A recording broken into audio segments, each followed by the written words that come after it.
যেতিয়া পীযুষ হাজৰিকা ডাঙৰীয়া মন্ত্ৰী আছিলে তেতিয়াও আমি প্ৰচেষ্টা চলাইছিলোঁ যে প্ৰাদেশিকৰণ হওক বা কন্ট্ৰেকচুৱেল হওক আমি কৰ্মচাৰীসকলক নিশ্চিত দৰমহা যাতে পাব পাৰে তাৰ ব্যৱস্থা কৰিব লাগে। সেই সময়তো বিধানসভাত আইনখন পাছ হোৱাৰ পিছতো বিভিন্ন কাৰিকৰী কাৰণত আমি আইনখনক ৰূপায়ণ কৰিব নোৱাৰিলোঁ আৰু তাৰ ফলত কৰ্মচাৰীসকল চৰকাৰীকৰণ বা প্ৰাদেশিকৰণ হ'ব নোৱাৰিলে। মই নিজে দেখিছিলোঁ যে মন্ত্ৰী অজন্তা নেওগ আৰু মন্ত্ৰী পীযুষ হাজৰিকাই সেই সময়ত বহুত প্ৰচেষ্টা কৰিছিল, ব্যক্তিগত প্ৰচেষ্টাও কৰিছিল আৰু গোটেই প্ৰক্ৰিয়া সম্পূৰ্ণ কৰাৰ পিছতো শেষ সময়ত ই থাকি গৈছিলে। এইবাৰ আমি আকৌ এটা প্ৰচেষ্টা চলাইছিলোঁ আৰু বিভিন্ন আইনগত আসোঁৱাহসমূহ দূৰ কৰি আমি অসম পৌৰ নিগম কৰ্মচাৰী প্ৰাদেশিকৰণ আইন 2025 আমি বিধানসভাত অনুমোদন কৰিছিলোঁ আৰু এই আইনখনত 2013 চনৰ 4 ছেপ্টেম্বৰ তাৰিখৰ পূৰ্বৰে পৰা কৰ্মৰত আমি কৰ্মচাৰী বা বিষয়াসকলক প্ৰাদেশিকৰণৰ সুবিধা দিছিলোঁ। লগতে আমি এটা ব্যৱস্থা ৰাখিছিলোঁ যে চৰকাৰী কৰ্মচাৰী নিযুক্তিৰ দিনটোৰ পৰাই আমি তাক ধৰিব লাগে। ফলত বিত্তীয়ভাৱে কিছু কৰ্মচাৰী নিজকে ডিসএডভান্টেজিয়াছ বুলিও ভাবিব পাৰে ইনিচিয়েল পিৰিয়ডটোত। সেইবাবে কোনোবাই যদি নিজে প্ৰাদেশিকৰণ হ'ব নোখোজে তেওঁলোকে বৰ্তমানৰ দৰে পৌৰ নিগম নিকায়সমূহৰ পৰা দৰমহা লৈ নিজৰ কাম কৰি থাকিব পাৰিব।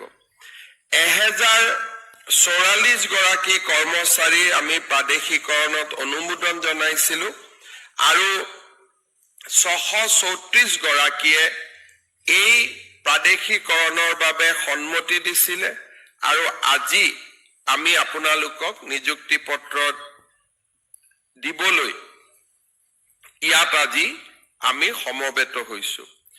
আমাৰ পৌৰ নিগম অসমত গঠন হোৱা প্ৰায় 50 ইয়াৰ্ছ হৈ গ'ল, 48 বছৰ 50 ইয়াৰ্ছ, তাতকৈও বেছি পৌৰ নিগমৰ আমাৰ পুৰণা পৌৰ নিগম আছে, নিকায় আছে। প্ৰথমবাৰৰ বাবে আপোনালোকে আজি চৰকাৰী কৰ্মচাৰীৰ মৰ্যাদা লাভ কৰিব। আমাৰ চৰকাৰী কৰ্মচাৰী হ'লে কেইটামান নতুনকৈ আমি সুবিধা পাব পাৰোঁ, যিকেইটা সুবিধা আপোনালোকেও পাব। প্ৰথম, আমি নিয়মিত দৰমহা পাব পাৰিম, যিটো আমাৰ বাবে খুব ডাঙৰ এটা ৰিলিফ।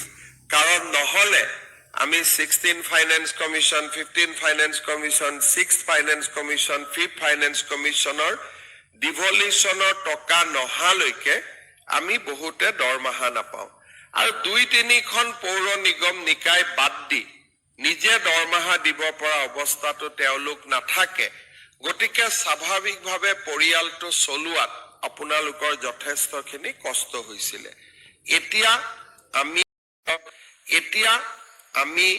মাহৰ 1 তাৰিখে যি ধৰণে আমি দৰমহা পাব লাগে আন কৰ্মচাৰীয়ে পায় তেনেকে আমি পাব পাৰিম।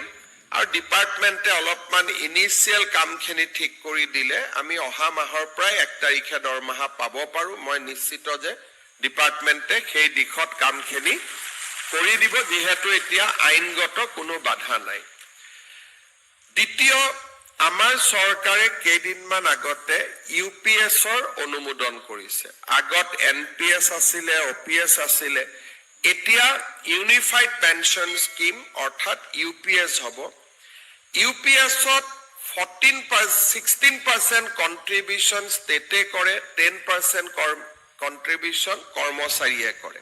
কিন্তু পেনশ্যন আৰু যি আমাৰ পেনশ্যনৰ লগত যিটো ডিয়াৰনেছ এলাউন্স, সেইটো আমি আগৰ OPSৰ দৰে পাম যদি আমাৰ 10 ইয়াৰ্ছতকৈ ওপৰত চাকৰি থাকে। আৰু 10 ইয়াৰ্ছ চাকৰি থাকিলেও আমি এটা নিৰ্দিষ্ট পেঞ্চন পাবলৈ সক্ষম হ'ম। সেই বিষয়ে আজিৰে পৰা আপোনালোকে UPSত নিজক অন্তৰ্ভুক্ত কৰিব পাৰিব। UPSৰ লগত NPSও চলি থাকিব, গতিকে আপোনালোকে কম্পেয়াৰ কৰিব পাৰিব যে UPSে আপোনালোকক লাভ বেছি দিব নে NPSে লাভ বেছি দিব, আৰু দুইটাৰ যিকোনো এটা পেঞ্চন স্কিমত আপোনালোকে সোমাব পাৰিব। 3 নম্বৰ, চৰকাৰী কৰ্মচাৰী হোৱাৰ লগে লগে আপোন ঘৰ, আপোন বাহন আদিৰ দৰে সুবিধাত আপোনালোকে নিজকে অন্তৰ্ভুক্ত কৰিব পাৰিব। চতুৰ্থতে, যিটো আটাইতকৈ প্ৰয়োজনীয়, আপোনালোকে এতিয়া ফুল মেডিকেল ৰিইম্বাৰ্সমেন্টৰ কাৰণে আপোনালোক ইলিজিবল হ'ব। আমাৰ যিটো মুখ্যমন্ত্ৰী লোকসেৱা আৰোগ্য যোজনা আছে, আপোনালোকে তাত ইমিডিয়েটলি আপোনালোকে তাত ৰেজিষ্টাৰ কৰিব। আন চৰকাৰী কৰ্মচাৰীসকলে যেনেকে মেডিকেল ৰিইম্বাৰ্সমেন্ট পায়, তেনেকে আপোনালোকে মেডিকেল ৰিইম্বাৰ্সমেন্ট পাবলৈ সক্ষম হ'ব। ইয়াৰ পিছত আমাৰ কৰ্মচাৰীসকলৰ বিপদৰ সময়ত চাবৰ কাৰণে আমাৰ চৰকাৰে কেইবাটাও অতিৰিক্ত ব্যৱস্থা কৰিছে। আজি আমি নিবিচাৰো, কিন্তু কৰ্মৰত অৱস্থাত কোনোবা চৰকাৰী কৰ্মচাৰী যদি মৃত্যু হয়, তেতিয়াহ'লে তেওঁৰ পৰিয়ালে আপ টু 60 ইয়াৰ্ছ আজি যি ধৰণে আমি দৰমহা পাই আছো, তেনেকে ফুল চেলাৰী পাই থাকিব। পৰিয়ালটোৰ কাৰণে এটা ডাঙৰ ৰিলিফ হয় যে আমি নিবিচাৰো, কিন্তু মানুহ মৰণশীল, আমি কোনেও ক'ব নোৱাৰো কোন কিমান দিন আছো। আমিতো বিচাৰো যে আমি দীৰ্ঘ আয়ুস লাভ কৰিব লাগে, কিন্তু মানুহ মৰণশীল, আৰু সদায় আমাৰ ফেমিলিৰ কাৰণে এটা চিন্তা মূৰত থাকে। এতিয়া আমাৰ যদি কিবা কাৰণত এনেকুৱা দুৰ্ঘটনা হয়, আমাৰ দৰমহাটো তৎকালীনভাৱে আমাৰ ফেমিলিয়ে পাই থাকিব আমি ৰিটায়াৰমেন্ট হোৱা দিনলৈকে, আৰু ৰিটায়াৰমেন্টৰ পিছত তেওঁলোকে NPS UPSত আপোনালোকৰ যেনেকুৱা স্কিম আছে তেনেকে তেওঁলোকে পেঞ্চন পাই থাকিব। আমাৰ চৰকাৰে আৰু কেইটামান কাম আৰম্ভ কৰিছে। যদি কিবা কাৰণত আমাৰ এক্সিডেন্ট হয়, মৃত্যু হয়, পাৰ্মানেন্ট ডিজেবিলিটি হয়, তেতিয়াও আমি 1,80,00,000লৈকে আমি উইদাউট প্ৰিমিয়াম আমি ইন্সুৰেন্স লাভ কৰিব পাৰো। ইয়াৰ লগতে আমাৰ চৰকাৰে দিয়া গ্ৰেচুইটি আদিৰ উপৰিও আমাৰ চেলাৰী একাউণ্ট ষ্টেট বেংকত হলে আমি এডিশনেল 10 লাখ টকাৰ, যদি কিবা কাৰণত আমাৰ মৃত্যু হয়, নৰ্মেল ডেথ হলেও আমি 10 লাখ টকা গ্ৰেচুইটি পাব পাৰো, চৰকাৰখিনিক বাদ দি। এক প্ৰকাৰ আজি চৰকাৰী কৰ্মচাৰীৰ যিটো ছচিয়েল সিকিউৰিটি, সেইটো আমি যথেষ্টখিনি বৃদ্ধি কৰিছো। এতিয়া লাহে লাহে আমি মেডিকেল ৰিইম্বাৰ্সমেন্টৰ জায়গাত কেশলেস ট্ৰিটমেন্টলৈকে গৈ আছো।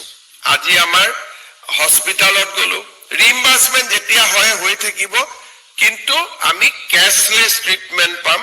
ভাৰত আৰু অসমৰ কেইবাখনো হস্পিটালত আমি কেশলেস ট্ৰিটমেন্টৰ কাম আৰম্ভ কৰিছো। অহা বছৰলৈকে বা তাৰ পিছৰ বছৰলৈকে ই আৰু বৃদ্ধি পাই গৈ থাকিব। গতিকে চৰকাৰী কৰ্মচাৰীক কেইবাটাও সুবিধা আপোনালোকে লাভ কৰিব, কাৰণ আজিৰ পৰা আন এজন চৰকাৰী কৰ্মচাৰী আৰু আপোনালোকৰ মাজত কোনো পাৰ্থক্য নাথাকিব। ডেফিনেটলি যেতিয়া আমি আপোনালোকক চৰকাৰী কৰ্মচাৰী বুলি ধৰি ল'ম, প্ৰয়োজন সাপেক্ষে আপোনালোকে ট্ৰান্সফাৰকো মানি ল'ব লাগিব, অৰ্থাৎ আপোনালোকে ইখন পৌৰসভাৰ পৰা সিখন পৌৰসভালৈকে আপোনালোক বদলীকৰণো হ'ব, আৰু সেইখিনি অকণমান যোনে এখনতে থাকিম বুলি ভাবি লৈছে যে নহয় আমি ইয়াতে থাকিম, তেওঁলোকৰ কাৰণে অলপ অসুবিধা হ'ব। কিন্তু আদাৰৱাইজ আমাৰ স্বাগত সতীৰ্থ পৰ্টেলো আছে। কোনোবা যদি বৰাক উপত্যকাৰ মানুহ ইমান দিন ব্ৰহ্মপুত্ৰ উপত্যকা আছে, ব্ৰহ্মপুত্ৰৰ মানুহ যদি বৰাক উপত্যকাত আছে, স্বাগত সতীৰ্থ পৰ্টেলৰ জৰিয়তে আপোনালোকে মিউচুৱেল ট্ৰান্সফাৰো কৰিব পাৰিব। অৰ্থাৎ বহুদিন যদি কোনোবাই মনত ইচ্ছা আছে যে আমি ঘৰৰ কাষৰ মিউনিচিপালিটিখনত যাব লাগে, মই কিন্তু উপায় নাই ইয়াতে সোমালো। এতিয়া চৰকাৰেও আপোনালোকক ট্ৰান্সফাৰ কৰিব পাৰিব আৰু আপোনালোকে নিজেও ট্ৰান্সফাৰ ল'ব পাৰিব। দুইটা অপশ্যন, এইটো নহয় যে ট্ৰান্সফাৰ মানে অকল চৰকাৰে কৰিব পাৰিব, আপোনালোকে নিজেও ট্ৰান্সফাৰৰ সুবিধাটো ল'ব পাৰিব। গতিকে বহুখিনি আমাৰ এটা আমাৰ জীৱনলৈ পৰিৱৰ্তন আনিব। পৌৰ নিগম নিকায়বিলাকক আমি শক্তিশালী কৰাৰ কাৰণে কেইবাটাও ব্যৱস্থা লৈছো। এক্সিকিউটিভ অফিচাৰ আপোনালোকে দেখিছে এতিয়া ষ্টেটে ৰিক্ৰুটমেণ্ট কৰিছে। ডিব্ৰুগড়, শিলচৰ, গুৱাহাটীত